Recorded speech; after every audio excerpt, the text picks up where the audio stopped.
How could you do this to me, John? I remember yelling those words like it was yesterday, even though it's been over a year now.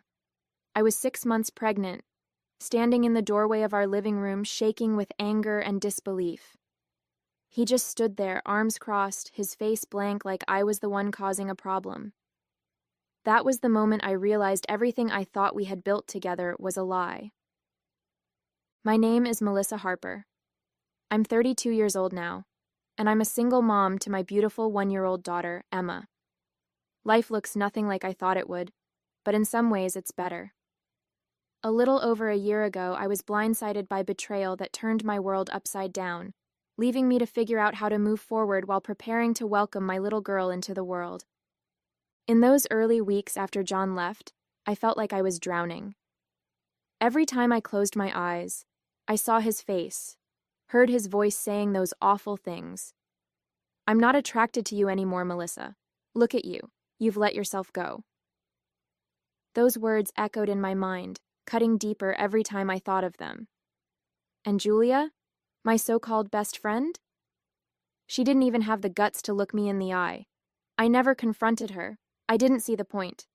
I just cut her out of my life like she never existed. I struggled through the rest of my pregnancy alone, emotionally and financially. John didn't just leave me. He abandoned Emma too. Not a single text, not a dime to help. My mom tried her best to be there for me, but I could tell it broke her heart to see me like that. I put on a brave face for everyone, but at night, when the house was quiet, I'd cry until I was too exhausted to stay awake. It all started when my friend Karen showed up at my door, her face pale and her expression uneasy. I could tell something was wrong the second I saw her. "Melissa, I need to talk to you," she said as she stepped inside. She hesitated for a moment, like she was trying to find the right words. "I saw John today, with Julia. They were coming out of a hotel together. I didn't want to believe it, but they kissed. Right there in the hallway." I felt my stomach drop. For a moment, I couldn't process what she was saying.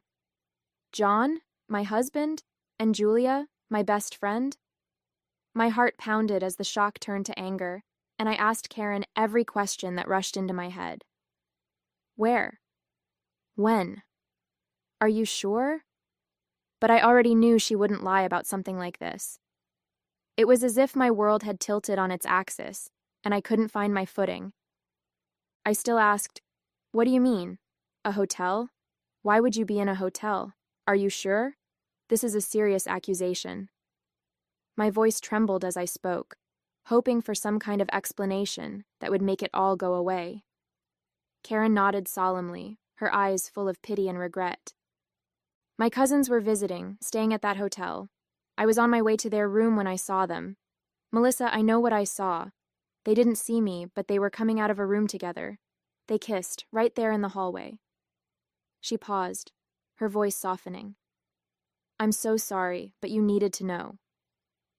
Hearing her say it again, so matter-of-factly, was like a punch to the gut. My chest tightened, and tears stung my eyes as the reality of it all began to sink in. I sat down on the couch, unable to catch my breath. My world was falling apart right there in my living room. The man I had trusted, the man I was building a family with, had been sneaking around with my best friend. And Julia? She'd been in my life for years, the person I turned to when things got tough. How could they do this to me? How could they betray me like this, especially now, when I was carrying our child? I felt a wave of emotions crash over me. Anger, humiliation, heartbreak, all tangled up in a knot I couldn't unravel. Every memory, every promise, every plan we'd made together suddenly felt like a cruel joke. I couldn't stop myself from wondering, had I been blind? Was there something I'd missed? Or was I just that easy to discard? The weight of it all pressed down on me, and for the first time in my life, I truly felt like I was breaking. That night, I waited for John to come home, my stomach in knots and my heart pounding in my chest. When I heard his car in the driveway, I felt a surge of both anger and dread. He walked in like it was any other day, setting his keys on the counter and loosening his tie. I didn't even let him get past the kitchen. How long has it been, John? I asked, my voice trembling but steady. He looked up, confused, and then his expression hardened. What are you talking about? He said, feigning ignorance. Don't play games with me, I snapped. Karen saw you, at the hotel, with Julia. Now tell me the truth. His face twisted into a scowl and he scoffed. Karen? That woman's nuts. She probably misunderstood something. Melissa, you're letting your imagination run wild. There's nothing going on. But his tone was defensive, and his refusal to meet my eyes told me all I needed to know. I clenched my fists, feeling my anger rise with every word he said. Don't you dare lie to me, John, I shouted, my voice breaking. Karen isn't nuts, and you know it. She saw you, with Julia, leaving a hotel room. She saw you kiss her, so don't stand there and insult my intelligence. He threw his hands up in frustration, pacing the room like he was the one being wronged. Melissa, you're blowing this out of proportion, he snapped. Karen probably saw something innocent and twisted it in her head. Julia and I are just friends, that's all. But his excuses sounded pathetic, and the more he talked, the more I could see the guilt written all over his face. It was like he was trying to talk himself out of the hole he'd already dug. As he continued spewing his excuses, I felt a sudden flutter in my stomach. Emma. She moved, as if reminding me she was there, a tiny life depending on me in the middle of all this chaos. For a second, the anger was replaced by a wave of sadness so heavy it nearly crushed me. How could he do this to us? To her? I put my hand on my belly instinctively, trying to steady myself. Do you even care about us, John? I asked, my voice quieter but laced with heartbreak. Do you care about your daughter? She's in here and she can feel this. Feel me falling apart because of you. His eyes flicked to my belly for a brief moment, but instead of softening, his face stayed cold and unreadable. This isn't about the baby, he said flatly. Don't make this more dramatic than it needs to be. It was in that moment I knew. I was truly on my own. I felt tears welling up, but I refused to let them fall in front of him. More dramatic? I repeated, my voice trembling with disbelief. I'm 6 months pregnant, John. 6 months. And you're telling me it's not dramatic that you're sneaking around with my best friend? That you've destroyed our family before our daughter even has a chance to be born? My voice rose with every word, my heartbreak morphing into a fiery rage I couldn't hold back anymore. John sighed as if he was the one being inconvenienced. Melissa, you're blowing this out of proportion, he said, shaking his head. Julia and it just happened, okay? I can't help how I feel. Things haven't been the same between us for a while, and honestly, look at yourself. You've changed. He motioned toward me, his words dripping with contempt. I'm not attracted to you anymore, Melissa. I'm sorry, but it's the truth. John scoffed, shaking his head like I was wasting his time. God, Melissa, do you even hear yourself? He snapped, his voice ice cold. You've been nothing but a whiny, overgrown baby ever since you got pregnant. Every day it's something. Your back hurts, your feet are swollen, you're tired. I get it, you're pregnant, but you act like you're the first woman in the world to have a kid. It's pathetic. He looked me up and down, his expression twisting into disgust. And don't even get me started on how you look, he said, his voice dropping to a cruel sneer. You're massive. Honestly, Melissa, you're starting to look like a damn elephant waddling around here. It's embarrassing. You don't even try to look decent anymore. It's just sweatpants and your greasy hair tied up in that ugly bun. Julia? She's gorgeous. She actually takes care of herself and she's fun to be around. You're just a moody, needy mess, and I'm tired of pretending otherwise. He stared at me, his words hanging in the air like poison, and I felt my entire body go numb. I stood there, frozen, unable to find the words. How could he be so cruel? I had braced myself for denial, for excuses, but not for this. The man who had once promised to love me, who I thought was my partner, was standing in front of me, tearing me apart piece by piece. It wasn't enough that he had betrayed me, that he had thrown away our marriage and our family for my best friend. Now he was humiliating me, stripping away every last bit of dignity I had left. My throat tightened, and I felt the sting of tears in my eyes, but I refused to cry in front of him. I didn't want to give him the satisfaction. "You don't even care," I managed to choke out, my voice barely a whisper. "Not about me, not about Emma, not about anything we built together." He just shrugged, his expression cold and indifferent. "I've moved on, Melissa," he said flatly. "Maybe you should too." His words hit me like a slap, and I realized in that moment that the man I once loved didn't exist anymore. The next day, I packed whatever I could fit into a few suitcases and left. I couldn't stay in that house, surrounded by memories of a life that no longer existed. Every corner reminded me of him, of us, and it felt like the walls were closing in on me. My mom had offered weeks ago for me to stay with her if I needed support during the pregnancy, and now I had no choice but to take her up on it. When I arrived at her house, she was waiting at the door, her arms open and her face full of worry.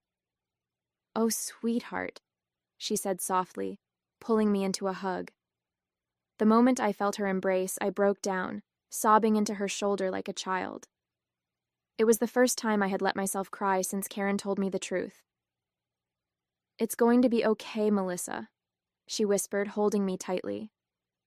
"You and Emma are going to be okay. I'm here, and we'll get through this together." For the first time in what felt like forever, I felt safe. Broken, but safe. The days at my mom's house were quieter, but not easier. She did her best to cheer me up, cooking my favorite meals, sitting with me in the evenings, talking about everything but John. But the silence was deafening when she wasn't around. I spent hours staring at the nursery items I had brought with me, folding and refolding Emma's tiny clothes, wondering how I was going to do this alone. Every now and then, I'd catch myself picking up my phone, tempted to call John, to scream at him, to demand how he could walk away from us so easily. But I stopped myself every time. What was the point? He made it clear who he was, what he cared about, and it wasn't me or his daughter. Instead, I put all my focus on Emma, reminding myself that she was the reason I had to stay strong. For her, I couldn't let him destroy me. After a few weeks, it was like John had vanished from my life entirely. No calls, no texts, no questions about the baby, nothing. It was as if he had erased us from his world, like we had never existed to him. At first, I checked my phone obsessively, half hoping, half dreading that he might reach out, but there was nothing. Eventually, I stopped checking. I told myself it was better this way. No reminders, no lingering false hopes, just silence. It was strange, though. The man who had been such a constant presence in my life for years now felt like a ghost. When I moved into my mom's house, I packed away every photo of him, every trace of him from my old life, and tucked them into a box I shoved into the back of the closet. Sometimes I'd catch myself thinking about him, not in longing, but in disbelief. How could someone just disappear from their own child's life before it had even begun? It was like John had never existed, but his absence was loud and it echoed in every moment I was left to face alone. Months passed, each one harder than the last. Pregnancy wasn't kind to me. I was constantly exhausted, and the stress of doing everything alone weighed heavily on me. My mom was a lifesaver, but there were still nights when I cried myself to sleep, wondering how I ended up here. The idea of bringing Emma into the world without her father, without the life I had envisioned for her, filled me with guilt. But every time I felt her move, it reminded me that she was my reason to keep going. She was the only good thing to come out of this mess. When Emma finally arrived, she was perfect. I'll never forget the moment I held her for the first time. Her tiny fingers wrapped around mine, and I felt this overwhelming wave of love wash over me. For the first time in months, I didn't feel broken. I felt whole. It didn't matter that John wasn't there. It didn't matter that he had chosen to walk away. In that moment, all that mattered was Emma, and she was mine. My beautiful, precious little girl. She was worth every tear, every sleepless night, every bit of pain. The first few weeks with Emma were a whirlwind. Between the late-night feedings and figuring out how to be a mom, I barely had time to think about anything else.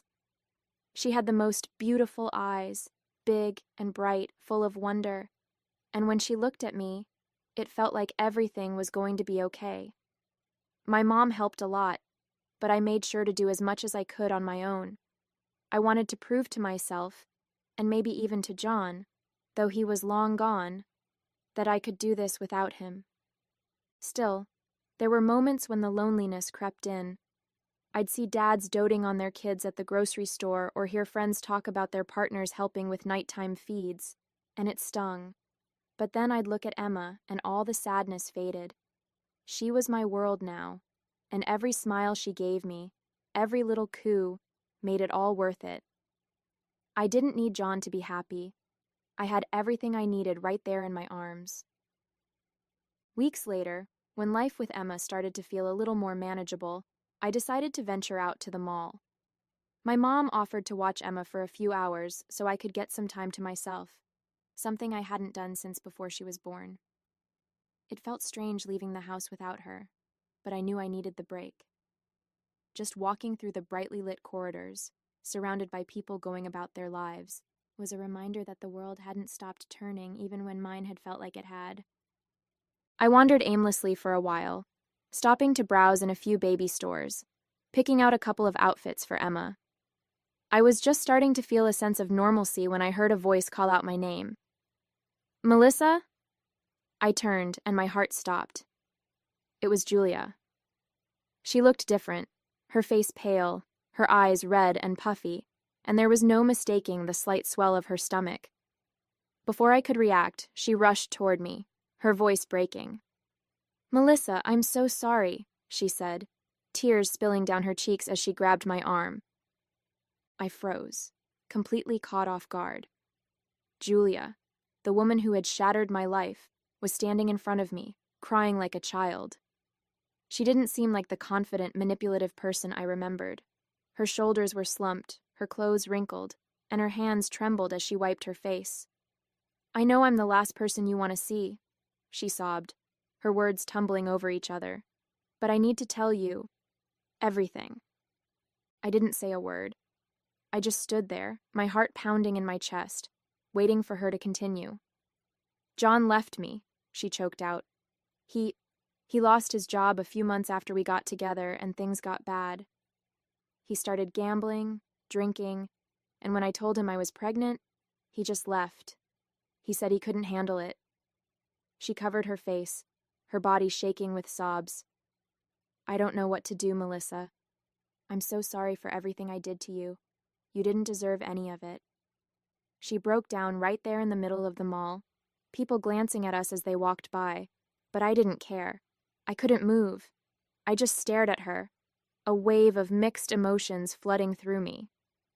Julia kept sobbing, her voice breaking as she pleaded with me. "Please, Melissa, I know I don't deserve it, but I need you to forgive me. I was selfish and stupid, and I ruined everything. I wish I could take it all back. Please, I'm begging you." Her words hung in the air, but I didn't respond. I couldn't. I just stood there, staring at her, feeling an odd mix of pity, anger, and satisfaction. For so long I had dreamed of a moment like this, of her realizing the pain she'd caused and begging for my forgiveness. But now that it was happening, I felt nothing. Not even a flicker of the satisfaction I'd expected. I looked at her one last time, her face streaked with tears, and without saying a word I turned and walked away, leaving her there in the middle of the mall. When I got home, as if the day hadn't already been surreal enough, I had the second surprise waiting for me. Sitting on the front steps, slouched like a man who'd lost everything, was John. For a moment I thought I was hallucinating. He looked so different, unkempt, exhausted and reeking of alcohol. His hair was messy, his clothes wrinkled, and he barely looked like the man I used to know. He looked up as I approached, his eyes bloodshot and glassy. "Melissa," he muttered, struggling to stand. I needed to see you. I froze, my breath catching in my throat as a wave of anger surged through me. I couldn't believe this was happening, that after everything he'd done, he had the audacity to show up here. "What are you doing here?" I asked, my voice sharp and unforgiving. He staggered slightly, leaning against the doorframe. I'm sorry," he stammered. "I love you, Melissa. I love Emma. Please let me come back. I'll fix everything. I swear I will." His voice cracked, but all I felt was disgust and a cold, biting clarity. He smelled of alcohol so strongly that it hit me before I could even respond. "Sorry?"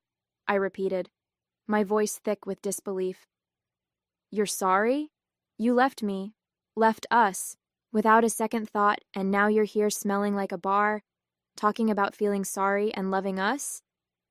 John ran a hand through his messy hair, his shoulders slumping like the weight of the world was pressing down on him. "I know, Melissa," he said, his voice cracking. "I know I've screwed up. I've lost everything. You, Emma, my job, my money. I've been such an idiot, and I can't stop thinking about what I threw away. I love you. I love Emma. I do. Please, just give me a chance to make it right." For a moment, I just stared at him, my emotions a storm of anger, pity, and something I couldn't quite name. This was the man I had once built my world around, the father of my child, now reduced to this broken shell. "You love us?" I said, my voice trembling. "Where was that love when I was 6 months pregnant and you walked out on me? Where was it when Emma was born, and I was in the hospital alone? You abandoned us, John. You don't get to show up now and play the victim." He staggered slightly, holding onto the doorframe for support. "I know," he whispered, tears welling up in his bloodshot eyes. "I know I don't deserve anything from you. But I've changed, Melissa. I can change. Please, just let me be a part of Emma's life. I'll do anything." I felt a lump rise in my throat as I watched him fall apart. A part of me wanted to believe him, to reach out and offer some kind of comfort to the man I had once loved so deeply. But the memory of all the pain he'd caused, all the nights I cried myself to sleep wondering how I would do this alone, kept me grounded. "No, John," I said finally, my voice steady but heavy with emotion. "You're not part of my life anymore. Emma and we're better off without you. You made your choice, and now you have to live with it." He broke down, his sobs quiet, but heart-wrenching, and for a brief moment, I felt sorry for him. But I knew I had to stay strong, for myself and for Emma. Without another word, I stepped past him, unlocked the door, and closed it behind me, leaving him outside in the dark. Inside, I leaned against the door, the weight of the day finally hitting me. In one day, both people who had nearly destroyed my life, John and Julia, had shown up, broken and ruined by their own choices. I didn't have to lift a finger for it to happen. They had done it to themselves, consumed by the same selfishness and deceit that had shattered my world over a year ago. I thought back to everything I'd been through, the betrayal, the heartbreak, the sleepless nights wondering how I would raise Emma on my own. Through it all, I had lived my life with dignity, focusing on my daughter and rebuilding my own sense of worth. And now, here I was, standing tall, while the people who once tore me down were left to face the wreckage of their actions. I climbed the stairs quietly and peeked into Emma's room. She was fast asleep, her tiny face peaceful and perfect in the soft glow of the nightlight. I leaned down and kissed her forehead, feeling a surge of gratitude and love. This was my life now, and it was going to be beautiful. Hey there! Did you like the story? If you did, don't forget to hit the like button and subscribe to the channel. It helps us a lot and makes sure you won't miss out on more great stories we share here. Thank you for watching, and we'll see you in the next one.